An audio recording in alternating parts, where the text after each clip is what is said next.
Bom dia a todos. Que Jesus, nosso Mestre, nos dê a sua paz, o seu amor e a sua inspiração para esses pequenos minutos de estudos nesta manhã, nessa casa acolhedora que sempre nos dá a oportunidade do trabalho, da renovação e do aprendizado. Parabenizar a todos que estão aqui presentes pela coragem de saída, de manhã com esse frio, mas também agradecer aqueles que estão assistindo a gente pela internet. Sei que algumas pessoas não puderam estar aqui presente por impedimentos naturais, e a gente entende, compreende, sente falta da presença física, mas compreende esse momento que nós estamos vivendo. Bem, eu preparei uma reflexão para essa manhã muito simples. Vocês vão ver que a gente vai chover no molhado. Mas nós vamos trazer aqui para a nossa reflexão algumas questões que envolvem o estar espírita. Porque nós estamos, por uma escolha, como a Gladys falou, espíritas neste momento. Isso não significa que nas próximas encarnações nós continuaremos espíritas. A gente não sabe quais são as necessidades de aprendizados que nos aguardam no futuro. Mas, por uma opção, por uma escolha, por uma série de questões que a gente vai tentar trazer aqui hoje, nós estamos hoje no meio espírita e frequentando uma casa espírita. Tá. Agora, a pergunta que eu faço como provocação é: por qual motivo nós nos tornamos espíritas? Pararam para refletir sobre isso, para pensar? Porque todos nós que estamos aqui hoje tivemos uma experiência específica na nossa vida, no ciclo da nossa evolução aqui, na presente encarnação, e que nos levou a nos interessar pelo Espiritismo, cada um à sua maneira, cada um no seu tempo, cada pessoa dentro de uma particularidade específica. Mas tivemos aí uma série de causas que nos levaram ao Espiritismo. Tá? Às vezes nós nascemos numa família espírita e viemos ao Espiritismo porque nossos pais, avós, os tutores, nos levaram para a educação espírita e a gente acabou, num determinado momento da vida, escolhendo por esse caminho. Muitas pessoas que nascem em berço espírita, às vezes não continuam na doutrina espírita. Por uma série de outras opções, por escolhas que fazem, eles vão para outras doutrinas, para outras filosofias, para outros pontos de vista, por escolha também, porque esses espíritos desejam vivenciar determinadas experiências. Outros que nascem numa família espírita ficam até determinado tempo, até porque o pai e a mãe obrigam a criança e o jovem a ir, mas depois ele vai fazer uma série de experiências, vai vivenciar uma série de experiências na vida, e chega um momento onde ele retorna ao estudo do Espiritismo e começa novamente a frequentar a casa espírita. Então, assim, são inúmeras as situações.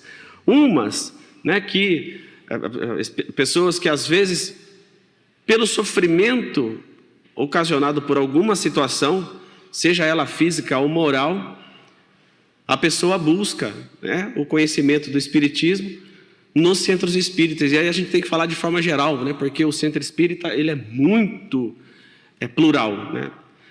Quando a gente frequenta uma determinada casa espírita numa determinada região, quando a gente muda de estado, por exemplo, a gente vai para uma outra casa espírita, nós não vamos encontrar as mesmas atividades.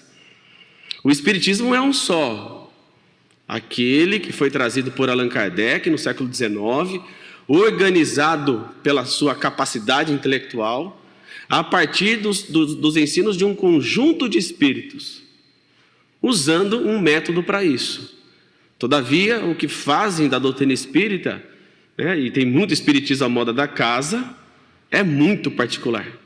Então, se você vai para determinadas regiões desse Brasilzão, você vai ver atividades completamente diferentes.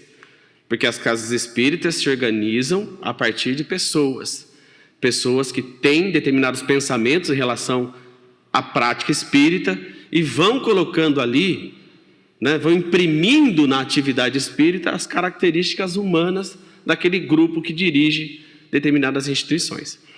Por que a gente está falando isso? Porque muitas das questões que envolvem a nossa vontade de aprendizado, principalmente no campo do espírito, ele vai ter uma interferência direta de uma série de experiências que a gente vai tentar trazer aqui. E vai tentar também valorizar essas experiências no contexto evolutivo. Lá no final da nossa conversa de hoje, lá para as 10 para as 11 mais ou menos, a ideia é que a gente tem um monte de pulga atrás da orelha, picando a gente, e a gente saia daqui não esclarecido totalmente, mas com um monte de dúvida. E que essas dúvidas sejam sanadas através da pesquisa que a gente vai ter que fazer para poder fazer com que essas ideias, né, se encaixem na nossa vida. Por quê? Porque quando nós, por exemplo, somos submetidos a determinadas experiências onde a dor aparece, geralmente nós mudamos e muito. E a gente vai buscar, né, o consolo, né, o refúgio, o refrigério para as nossas almas nas questões morais, nas questões da religião, nas questões que o Espiritismo nos oferece. Porque nós estamos aqui no centro espírita. Mas tem muitas pessoas que vão buscar o alento para as suas dores nas religiões.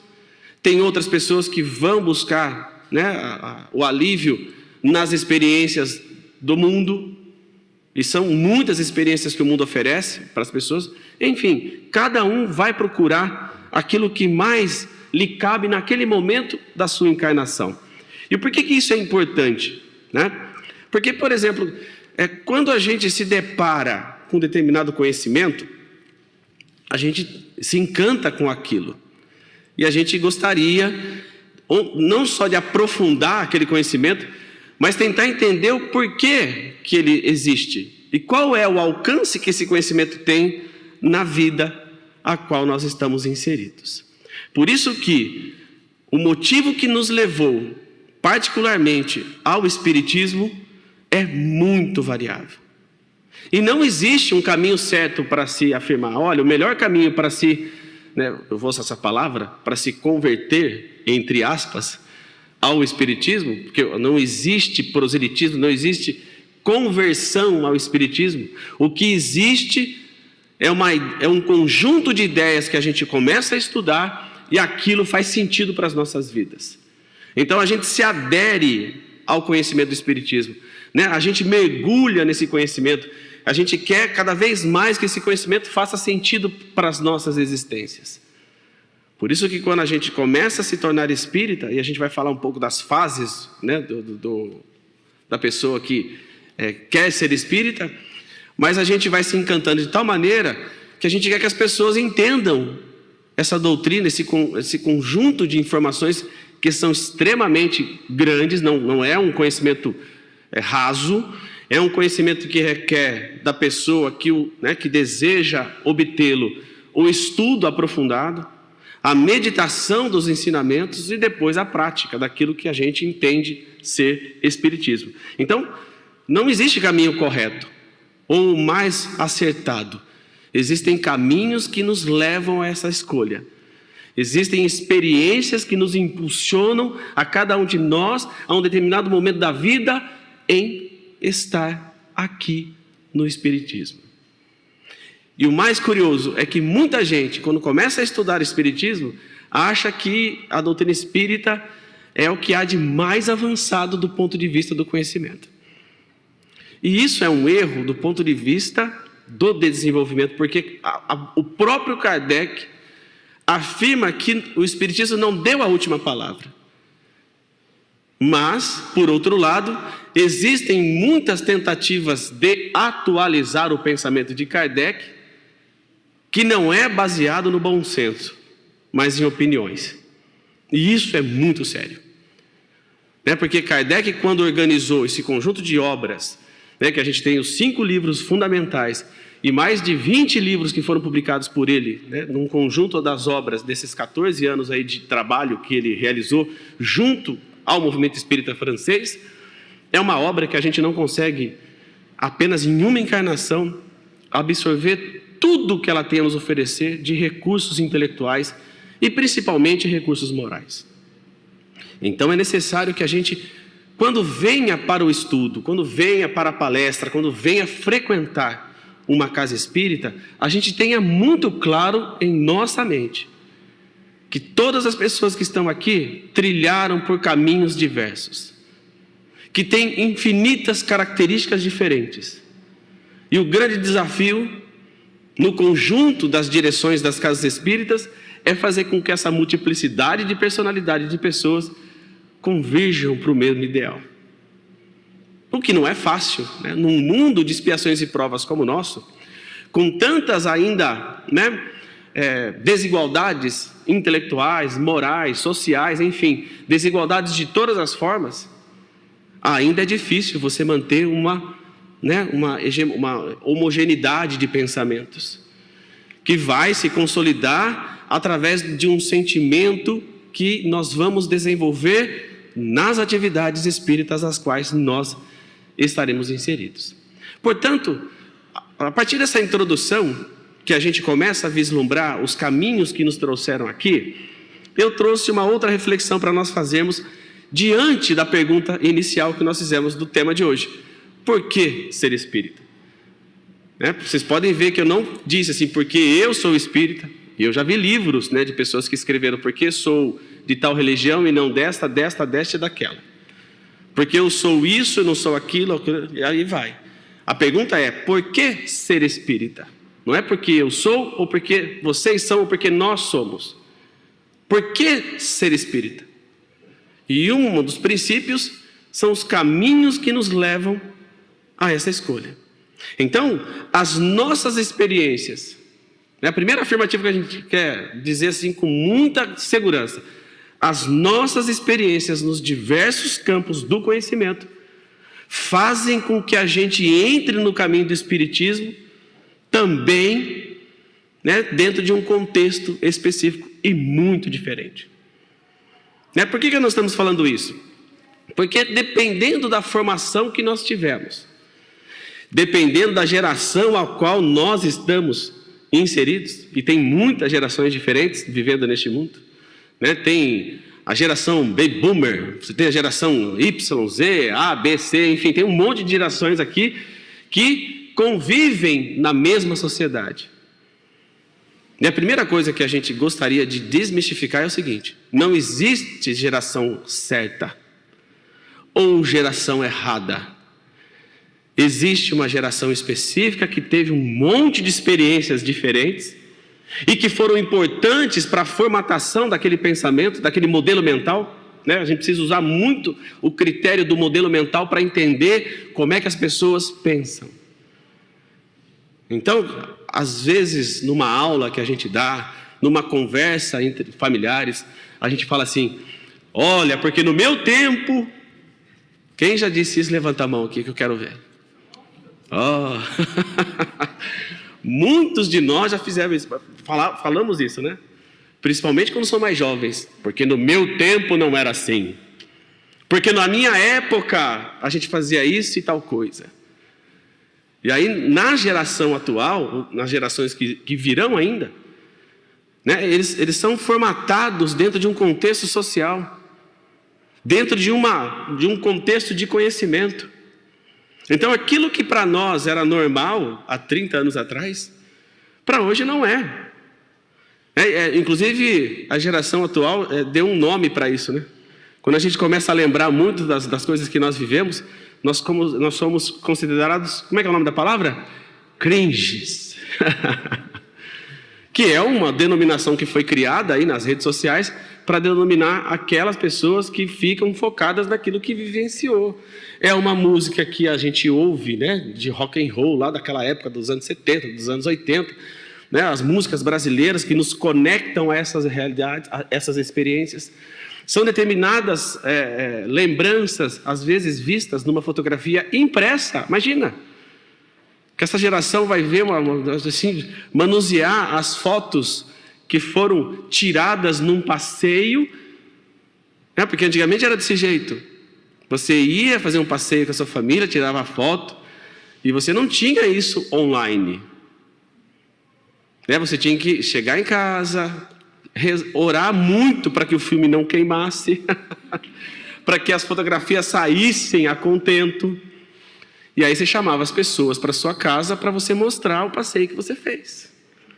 Hoje não, né? Hoje você vai com o celular em qualquer lugar do mundo, online, você mostra o que está acontecendo. E isso traz um certo receio para muita gente, porque a gente expõe a nossa individualidade de uma maneira muito intensa.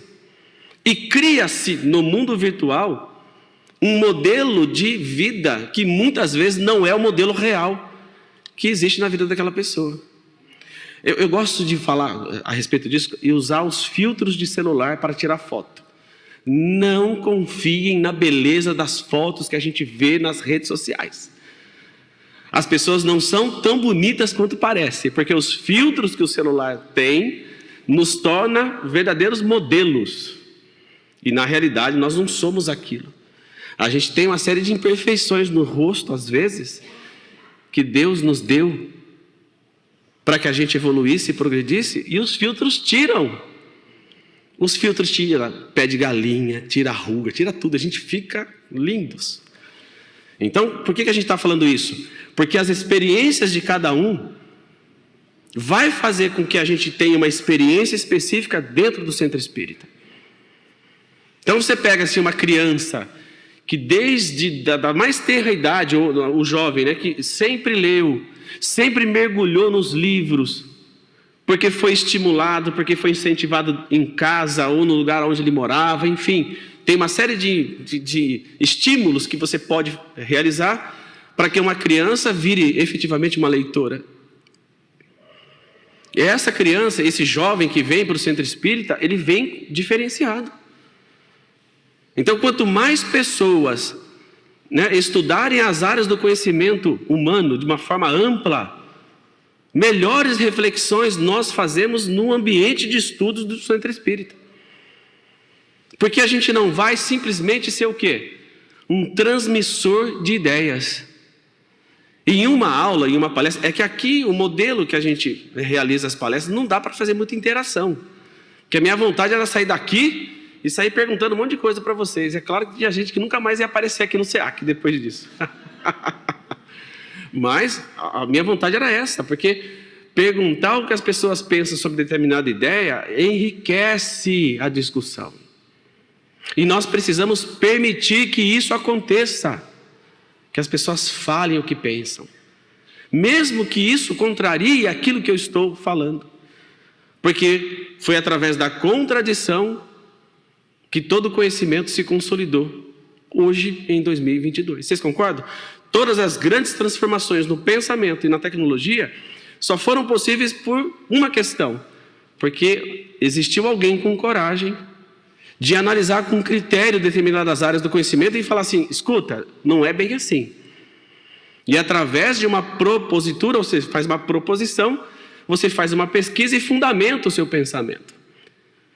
Por isso que todas as vezes que a gente vê alguém no movimento espírita ou na casa espírita falando assim que Kardec precisa ser atualizado, a gente coloca a barba de molho, porque geralmente não é baseado em pesquisas efetivas ou em dados que comprovem que aquela ideia efetivamente está equivocada.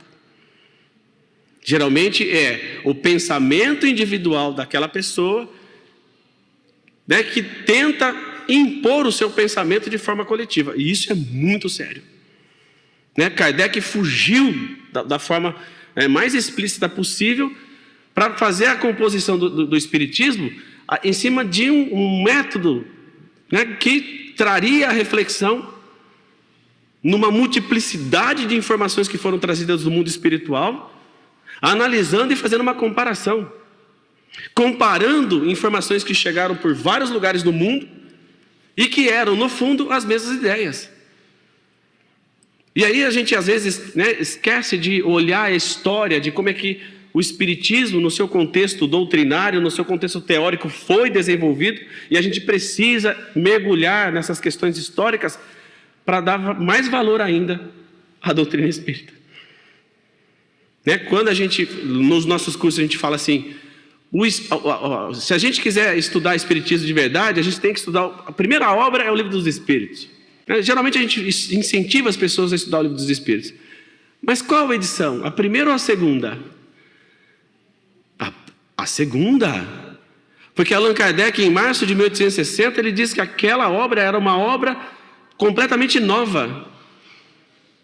E houve mudanças significativas no contexto doutrinário referente à primeira e à segunda edição. Então, a segunda obra já é uma obra completa. Mas eu não posso ler a primeira? Pode e deve. Mas a gente tem que saber analisar os contextos que foram ali registrados e que muitas vezes Kardec coloca, ele muda na composição da segunda edição referente às suas respectivas questões. Então, ao contrário de que a maioria das pessoas acreditam que Kardec fazia a pergunta, os espíritos respondiam, e essas respostas eram registradas na obra, não foi assim que ele organizou o livro. O livro é um livro intelectual. É um livro que foi organizado por alguém que tinha uma capacidade intelectual tão aguçada que a gente pode até comparar como se fosse um bisturi na mão de um médico extremamente habilidoso. Por quê? Porque ele pegava aquele conhecimento e muitas vezes aplicava perguntas às ideias que eram trazidas pelos espíritos, que é um método de você divulgar algumas ideias. Você tem um conjunto de conceitos, como é que você quer passar esse conjunto de conceitos para que as pessoas possam absorver de maneira mais clara ou didática? Então você pergunta para aquele conceito e o conceito vai te dar a resposta. Deu para entender? É assim que funciona. A gente tem um livro da Sueli Caldas Schubert, né? E o livro chama-se Entrevistando Allan Kardec, que é exatamente isso, é pegar as falas dele, né? Por exemplo, dos comentários que ele fazia, que aí precisa ficar bem claro aquilo que é, né, o que é o ensino do espírito, ou dos espíritos que está lá registrado, e os comentários que Allan Kardec fazia, que aí é o pensamento dele. Então, quando você pega uma obra entrevistando Allan Kardec, você faz perguntas para coisas que ele afirmou. Então, é um método de ensinamento. E nesse contexto do conhecimento, que é amplo, então, numa casa espírita, você vai ver pessoas que têm um profundo conhecimento na ciência, outras que não tiveram formação alguma em escola. Você vai ver pessoas que são experts em filosofia, estudaram os grandes pensadores. Você vai ver biólogos, a gente vai ver de todo tipo de pessoas com todo tipo de conhecimento. E o grande desafio para aqueles que trabalham com a divulgação do Espiritismo é fazer com que todos esses públicos se conectem ao conhecimento do Espiritismo. Né? Porque com o mundo globalizado, com o advento da banda larga e da ferramenta chamada internet, é impossível você competir com esse tipo de rede, do ponto de vista do conhecimento. Por quê? Porque um professor, um orador, um expositor, ele tem limites de conhecimento. A internet não tem. O professor, o orador, ou quem está trabalhando com a divulgação do Espiritismo, ou de qualquer tipo de área do conhecimento, reflete. Então você pega um conhecimento e você consegue dar o quê? Uma reflexão profunda e que tenha, né, uma aderência na vida das pessoas. Então, quando um professor vai dar aula, ele não pode simplesmente ser um transmissor de conhecimento. Ele tem que ser um transformador de vidas. Ele fala do conceito, mas aquele conceito tem que fazer sentido para os alunos.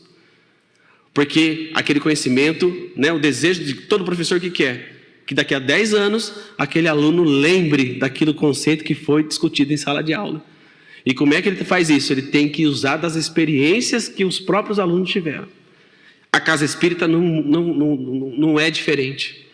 Então, essa multiplicidade de características dentro do conhecimento que cada um teve, precisa ser valorizado. Mas precisa também ter cautela, no sentido de não aceitar tudo aquilo que se fala. Aqui, a casa espírita é um ambiente, deve ser um ambiente democrático. E a democracia pressupõe o quê? Né? Que todas as pessoas tenham voz, que elas possam falar e dar a sua opinião. Mas do ponto de vista do conhecimento, nós temos a obrigação e o dever moral de nos conectar com aquilo que efetivamente é é espiritismo. E aí a gente e a gente sempre vai falar isso, precisamos valorizar aquilo que é, né, doutrina espírita, que são, né, o conjunto dos 5 livros que Allan Kardec nos legou. Livro dos Espíritos, Livro dos Médiuns. Não há como conhecer mediunidade sem você aprofundar o estudo desse livro. O Evangelho segundo o Espiritismo, que são reflexões sobre os ensinos de Jesus, tirando praticamente todo o conjunto de dogmas das religiões tradicionais e focando em determinados ensinamentos que têm um lastro na vida moral das pessoas. E o Evangelho tem uma característica muito didática. Em todos os capítulos a gente vai encontrar o ensino de Jesus, uma reflexão trazida por Kardec em cima do Espiritismo e depois comunicações dos Espíritos que contribuíram e contribuem ainda para a reflexão sobre aquele tema. Você tem o Céu e o Inferno, que é uma das obras mais sensacionais, e toda vez que eu venho aqui que a gente pode reforçar esse assunto, a gente reforça.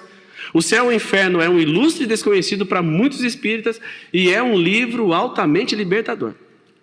É um divisor de águas você ler o livro Céu e Inferno do ponto de vista teológico, porque ele consegue desconstruir ideias que a gente veio ao longo de séculos e milênios alimentando nas nossas experiências, nas múltiplas vidas que nós já tivemos.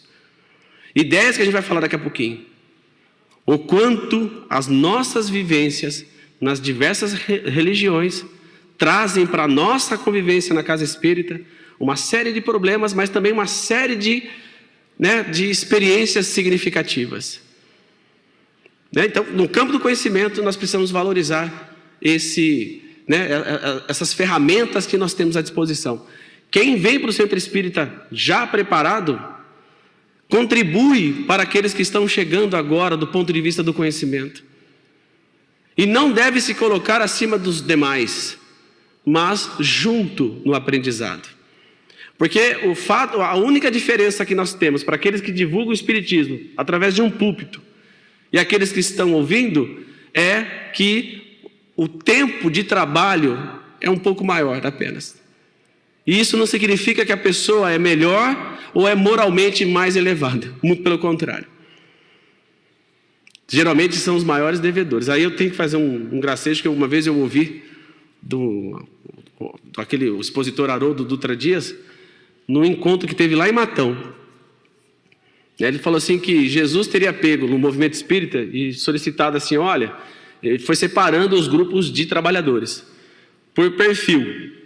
Então você pega um grupo de pessoas e você coloca um determinado trabalho. Aí o que ele fez? Jesus teria dito, isso é uma anedota, viu gente? Não existiu. Mas olha só, ele teria dito para um grupo de pessoas assim, olha, vocês, é um grupo com assim, os maiores débitos para com a providência divina, levando em consideração as múltiplas vidas do passado. Então pegou um grupo de pessoas extremamente devedoras do ponto de vista moral e falou assim, então agora vocês vão ser os expositores de aulas, de palestras e de divulgação do Espiritismo. Porque vocês são os maiores devedores. É claro que é uma brincadeira isso, mas o que ele está querendo dizer com essa pequena anedota? Em que as nossas vidas no campo do conhecimento, ela vai nos inserir em determinadas atividades no campo espírita. E a gente não pode se sentir melhor que os outros por isso. Não podemos. Porque todos nós estamos aqui juntos para a nossa evolução. Então, nós temos que estar juntos. E estar juntos significa o quê? Descer da nossa vaidade, do palco da nossa insensatez e dar as mãos para aqueles que estão junto nessa caminhada e a gente se sentir como igual. E, gente, a coisa mais difícil de fazer, nenhuma tarefa espírita, é nós nos sentirmos iguais a todo mundo. E a gente tem infinitos exemplos a respeito disso, que nos mostra que sentir-se igual é um dos maiores desafios no campo do conhecimento. Por quê? Porque quanto mais conhecimento a gente acaba adquirindo, mais reflexões nós vamos fazendo sobre determinadas questões. E que às vezes outras ideias que são contraditórias, que nos ferem profundamente, até o bom senso, a gente quer fazer o quê? A gente quer esclarecer. Mas às vezes a pessoa não está pronta para isso. Então às vezes o silêncio é o que vai falar mais alto naquele momento. Bem, outra questão importante para a gente entender, como eu disse, são as vivências que a gente traz de outras religiões. Que muitas pessoas que vêm para o centro espírita ou vêm para o movimento espírita, né, têm experiências muito significativas em outras religiões. Tem experiências também não tão agradáveis assim. Eu conheço pessoas, né, que tiveram experiências muito ruins em outras religiões. E vem para o centro espírita e vem para o movimento espírita e traz no bojo das suas experiências muitos resquícios dessas práticas que são realizadas por outras religiões. Primeira pergunta que a gente deve fazer: isso é ruim ou é bom? Então vamos relativizar a coisa. Depende da situação. Por quê? Porque as nossas experiências em outras religiões permitem a gente refletir sobre determinados contextos.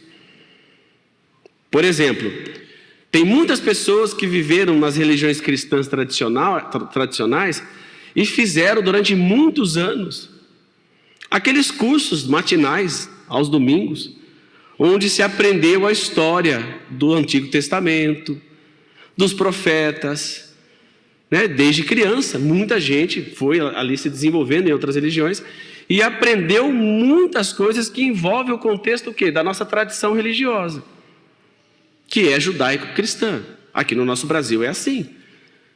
São religiões que têm a origem no judaísmo, depois o cristianismo, nas suas mais variadas, né, manifestações, e são muitas, não são poucas, mas que a pessoa teve ali uma infinidade de aprendizados no campo do conhecimento histórico, ou até teológico, vamos usar essa expressão, né, porque quando a gente fala de conhecimento histórico, a gente nos refere a uma metodologia.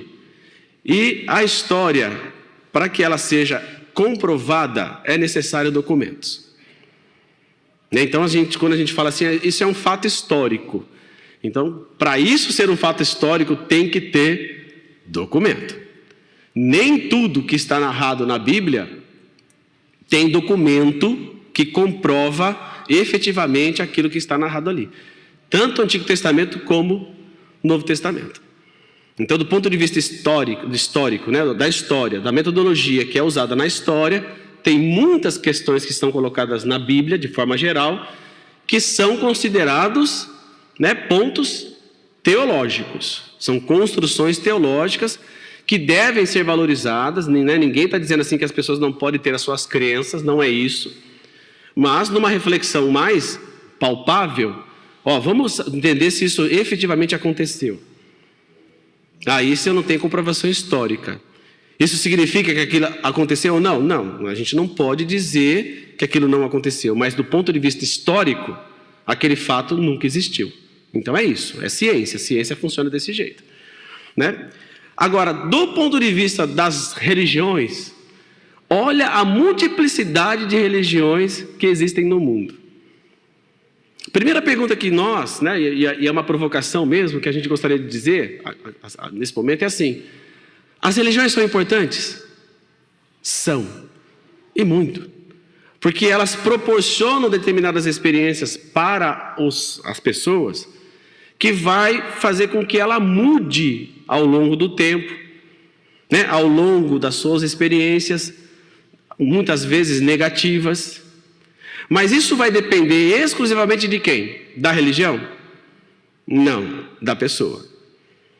É por isso que não importa a religião que a pessoa faz parte, o mais importante é que essa religião permita que a pessoa seja uma pessoa boa, que ela haja no mundo ou na sociedade levando em consideração os valores morais que aquela religião expressa. Então, por exemplo, se eu, né, entrei numa religião cristã, quem que eu tenho que seguir? Jesus. Jesus, que para nós espíritas é a referência de um comportamento moral que a gente pode olhar e a gente pode copiar e correr atrás. Então é um modelo que a gente pode se inspirar. E para as religiões cristãs, de uma maneira geral, elas devem estar pautadas, pelo menos no comportamento de todo cristão, nos ensinamentos que Jesus deixou, que muitas vezes são entendidos pelas pessoas à sua maneira. Dão a roupagem daquele entendimento, daquele conceito, segundo as suas perspectivas, segundo a forma que vê a vida, segundo o jeito que encara a própria existência. E tem muita gente que olha e fala assim: ah, então é você espírita, você é uma pessoa que mexe com aquelas coisas. Está enrolado, viu, meu irmão ou minha irmã? Você vai queimar no inferno para sempre. Olha que maldade. E aí vem o Espiritismo e diz assim: escuta, Deus não pensa assim, né? Olha que frase que eu disse, né? Deus não pensa desse jeito. A gente consegue entender o pensamento de Deus? Até do ponto de vista espírita não, mas o conhecimento que foi dado pelos espíritos elevados, a gente consegue se conectar com a essência divina. Nós não interpretamos o pensamento de Deus de maneira plena, mas a gente se conecta com uma realidade espiritual que está dimensionado na figura de Jesus. E quando Jesus esteve entre nós, Ele ensinou o amor, o perdão, a renúncia, a compreensão. E isso são virtudes que a gente não desenvolve pensando apenas em nós mesmos. Nós precisamos pensar no coletivo, nós precisamos pensar para além daquela percepção que nós temos. E não achar que a nossa verdade é a verdade exclusiva e absoluta do mundo. Porque não é.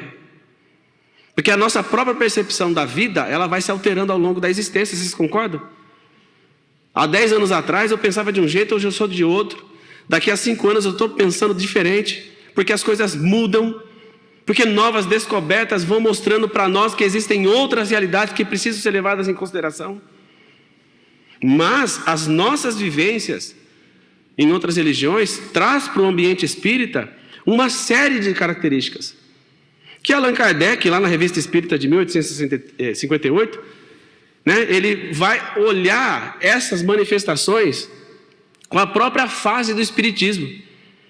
Porque quando a gente estuda esse texto de Kardec, a gente vê que o espiritismo também ele pode ser visto em fases, assim como nós espíritas também temos as nossas fases nas nossas atividades no meio do espírita.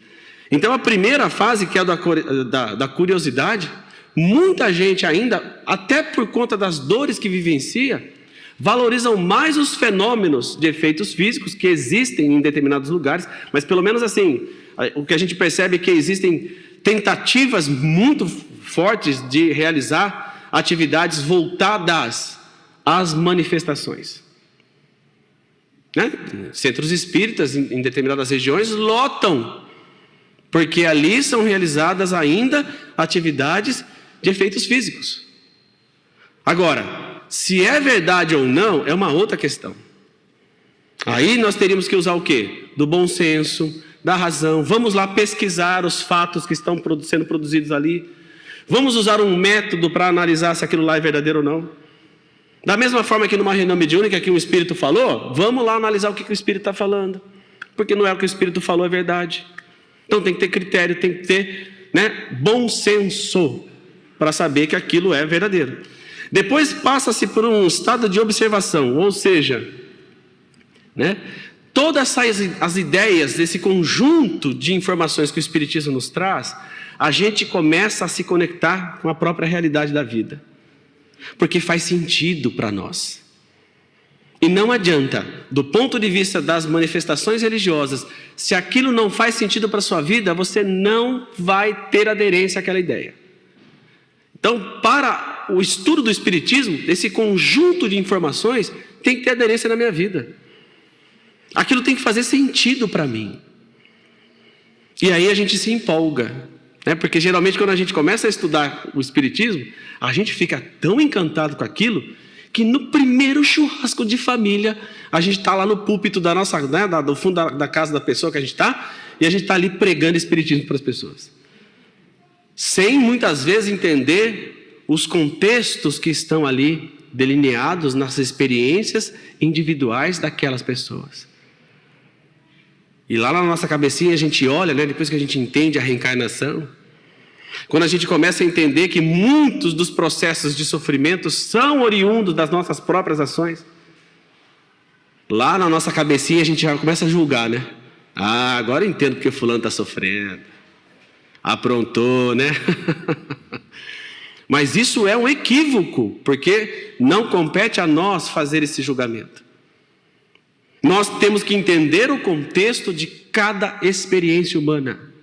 Porque Deus, na sua infinita misericórdia e sabedoria, dará as oportunidades que cada um precisa e necessita para a sua evolução e para o seu progresso. E que muitas vezes nós não temos acesso a isso. E se um médium chegar para nós e disser assim: eu sei o que você fez na encarnação passada, vocês podem virar para essa pessoa e dizer com muita tranquilidade, com muito amor, com muita educação: e eu não te dou o direito de falar a respeito desse assunto, nem comigo e nem com ninguém. Guarde para você. Porque as minhas experiências compete a mim saber o melhor caminho para a minha existência. E eu vou colher os frutos de todas essas escolhas. Então, se você sabe, guarda para você. Que se você falar para alguém, eu vou te processar. A gente está fazendo um gracejo, está brincando, mas assim, as pessoas não têm o direito de falar sobre isso. Da mesma forma que médiuns despreparados chegam para uma pessoa que nunca viu um espírito e falam assim: estou vendo um espírito do seu lado, viu? Olha, vai fazer oração que você não está bem. Qual é a autoridade do médium em fazer esse tipo de coisa? Em deixar as pessoas em pânico. Então, assim, nós espíritas, nós passamos também por essas fases. E o desejo é que nós, né, entremos na quarta fase, que é a fase do espiritismo que Kardec coloca na Revista Espírita, que é, né, o processo pela qual as ideias espíritas trarão uma grande regeneração social. Porque através do nosso pensamento nós vamos agir no mundo. Nós vamos agir com as pessoas às quais nós convivemos. Nós vamos fazer das nossas ações no mundo ações melhores. E a gente não precisa falar que nós somos espíritas. Ah, eu faço porque eu sou espírita, né? Porque ser espírita atualmente é uma questão até de status, né? Não. A gente tem que fazer o bem. Onde quer que a gente esteja, nós devemos, né, entender o espiritismo, estudar, mergulhar, aprofundar, admitir que isso é uma realidade, porque até isso é difícil. Porque tem algumas ideias que nos ferem. E a gente percebe que determinadas ideias só vai ter aderência nas nossas vidas quando houver aceitação. É que nem mudar alguma coisa, alguma mazela em nós, né? Que a gente tem muitas dificuldades morais. E como é que a gente muda? O primeiro passo é admitir que ela existe. Porque se eu não admito que aquele problema existe, como é que eu vou mudar? Eu nunca vou mudar. Aí tem que vir uma terceira pessoa, uma pessoa de fora e dizer assim: Sandro, cara, vai com calma, você está saindo da linha, você está, né? Por favor, meu amigo, você está se desviando. Não, eu não, imagina, eu sou espírita. E aí pronto, já cometeu o primeiro erro, não aprender a escutar o que o outro está falando, porque às vezes o outro faz isso por amor. Então, se alguém te critica, analisa se você realmente não está agindo de maneira equivocada.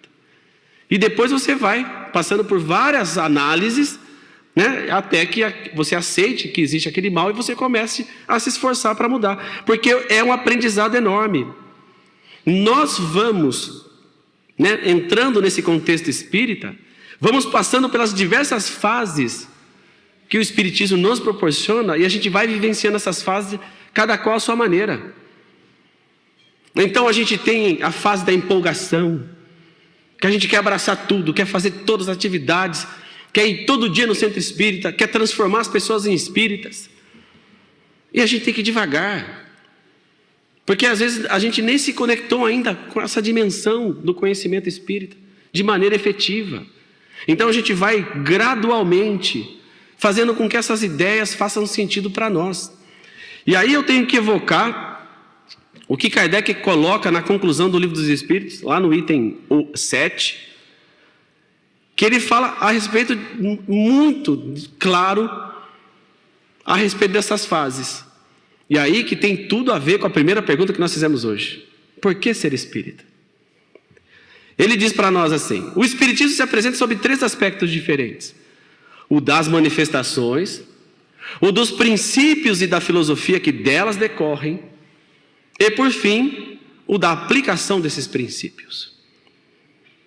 Então, aquilo que nos chama a atenção através das manifestações, que a história produziu, e a gente não precisa produzir fenômenos para saber e ter convicção de que nós somos imortais, que os espíritos estão vivos e eles se manifestam através da mediunidade.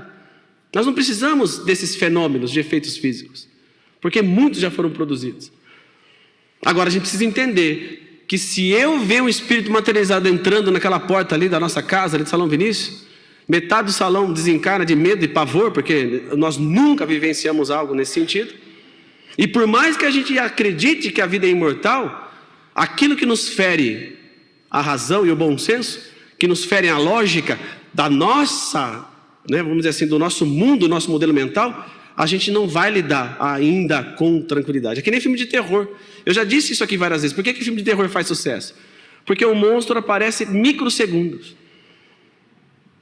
Tem aquela música tétrica, que acompanha a cena. Então, existe um modelo para criar pânico nas pessoas. Por quê? Porque se a gente olhar o monstro, ou a figura ali daquele filme, a nossa mente se acostuma. E nós passamos a lidar com naturalidade frente àquela cena. E a vida é assim. Aquilo que nos fere, aquilo que a gente não conhece, nos traz uma certa inquietação. Ou insegurança, mas a partir do momento que a gente passa a conhecer, a gente passa a entender aquele contexto. Muito bem, ele continua. Daí, oriunda, gera 3 classes de adeptos. Aqueles que creem nas manifestações e se limitam a comprová-las. Para esses, o espiritismo é uma ciência experimental. Lembram disso? Tem muita gente ainda que está nessa fase. O que não é ruim. Não é ruim. Mas o que chama atenção são esses fenômenos. E aí vai ter o segundo tipo, que é aqueles que percebem as consequências morais dessas manifestações. Entende a filosofia espírita, entende que essas ideias têm um lastro na nossa transformação moral, que coadjuvada com os ensinos de Jesus, ou seja, a gente pega os ensinos de Jesus e entende sobre esses conceitos, os ensinamentos de Jesus se ampliam no sentido prático. A gente consegue entender o porquê que Jesus disse determinadas coisas ao seu tempo. Então, se eu ver um espírito materializado, isso tem que trazer para mim uma consequência moral, de transformação. E qual que é a primeira ideia que deve emergir de um fenômeno como esse? Nós somos imortais. A vida continua do lado de lá. Para quem teve a oportunidade de rever um ente querido, muito amado, mesmo que seja num sonho, e um sonho que efetivamente é uma vivência espiritual, sabe o quanto significa entender a imortalidade. A ausência física machuca demais. A morte precisa ser entendida sobre o aspecto dessa separação. E entender que a dor é humana e nós somos humanos e a gente tem que entender a dor da nossa perda. Mas, por outro lado, a compreensão da imortalidade nos traz essa paz. Que um dia nós nos reencontraremos. E isso conforta o nosso coração. E o terceiro, aqueles que praticam ou se esforçam por praticar essa moral. Ou seja, colocam em prática tudo aquilo que vivenciaram, que entenderam de espiritismo lá no mundo. Lá nas nossas atividades diárias. Desde a hora que a gente acorda até a hora que vai dormir. Nas nossas relações com o trabalho, na escola, com o vizinho. Porque é lá que nós vamos manifestar efetivamente as experiências consolidadas do conhecimento espírita. Então, em conclusão, a modificação do estado da humanidade, e a compreensão igualmente dessa modificação, vai se operar no campo do bem, do amor e da prática em comum em sociedade.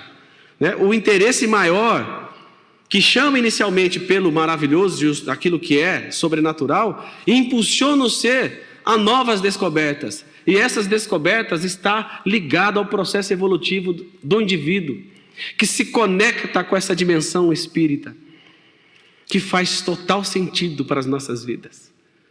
Quando a gente encontra um filho amado, um filho ou filha do coração, que não tem lastro biológico, não tem aderência biológica, mas pelos laços do Espírito, a gente sabe que um dia, em alguma das existências passadas, nós tivemos algum contato com aquele ser. Tamanha é, a afinidade, o sentimento que brota da nossa alma quando esses espíritos, então, se encontram. Então, se o Espiritismo tem uma visão religiosa, é porque as pessoas fazem do Espiritismo uma religião, que precisa ser compreendido e entendido do ponto de vista das práticas. Agora, a religião, que no sentido prático, da palavra etimológica, é religar a criatura ao Criador, não há problema algum de entender, como Kardec nos ensina, que o Espiritismo tem na sua religião a sua filosofia.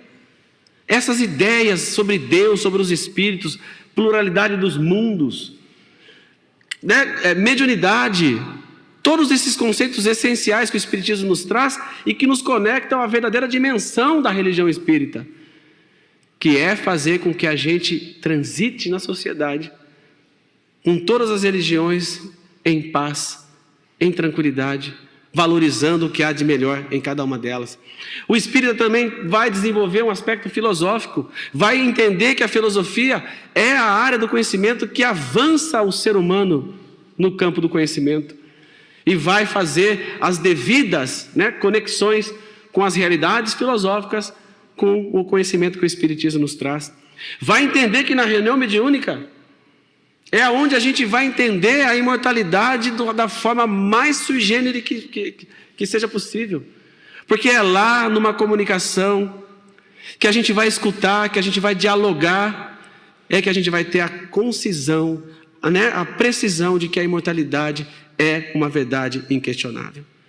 Então, para a gente encerrar, a pergunta que fica para responder a primeira questão: por que ser espírita?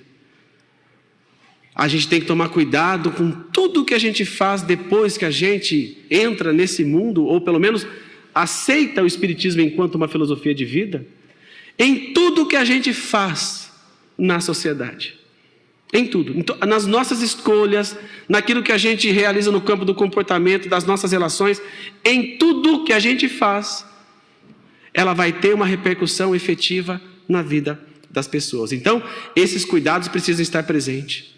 Olhar o semelhante, mesmo que pensa diferente, com outros olhos, olhos do Espírito.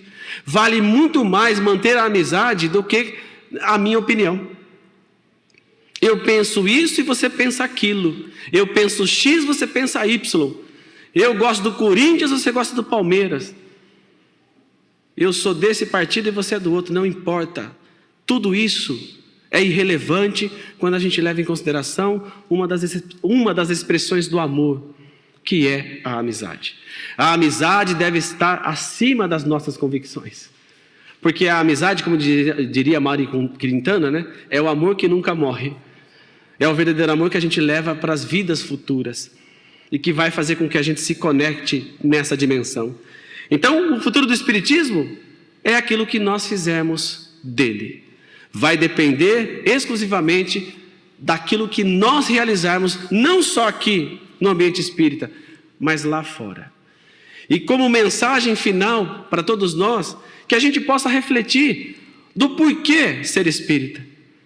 E de que realmente nós nos revestimos dessa couraça, que não é apenas uma aceitação, mas entender que esses conceitos têm efetivamente um laço na nossa vida, que a gente possa lá no mundo agir como espíritas verdadeiros. Porque é isso que vai contar quando a gente desencarnar.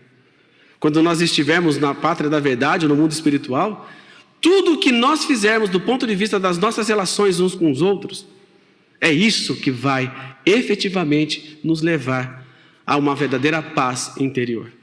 E é uma paz que nós construímos. É uma paz que está efetivamente alicerçada no bem, no amor, na renúncia, no perdão e principalmente na compreensão.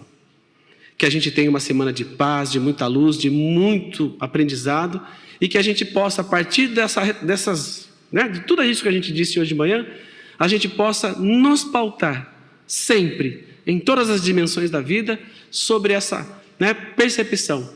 Somos espíritas? Por que ser espírita? Ser espírita vai além do centro, vai além das nossas atividades, tá bom? Muita paz e luz a todos nós.